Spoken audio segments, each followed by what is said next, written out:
Hello বন্ধুরা, আবারও চলে এসেছি দারুণ একটা বিয়েবাড়ি স্পেশাল ব্লগ নিয়ে। গতকাল ছিল সঞ্জয় মামার মেয়ের রিসেপশন। তার রিসেপশন হয়েছিল আমাদের বরানগরের সানাইয়ে। দেখো তোমরা, ওখানেই চলে গেছি। কি সুন্দর করে ডেকোরেশন করেছে, চারপাশটা ভীষণ সুন্দর লাগছিল দেখতে। আলোর সাজ তার সাথে ফুলের সাজ মিলিয়ে দারুণ লাগছিল।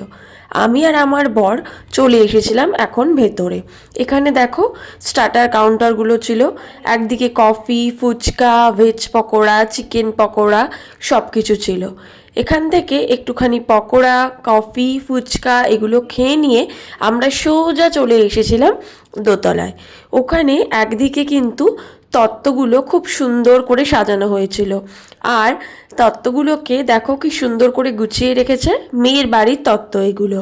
তারপরে আমরা সঞ্জয় মামার মেয়ে রিয়া আর জামাই সঞ্জয় দার সাথে দেখা করে চলে গেছিলাম মেন কোর্স সেকশনে। প্রথমেই পাতে পড়ে গেছিল কড়াইশুটির কচুরি, চানা মশলা, স্টাফ আলুর দম।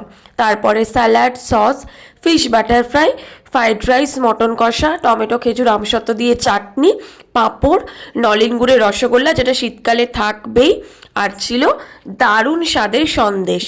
এরপর চলে এসেছিল আইসক্রিম আর পান মশলা। সব মিলিয়ে বিয়েবাড়ির খাবার কিন্তু জাস্ট জমে গেছিলো, আর প্রত্যেকটা রান্নার স্বাদ দারুণ লাগছিল। তার সাথে কিন্তু বর আর কনেকেও দুর্দান্ত লাগছিল। টাটা।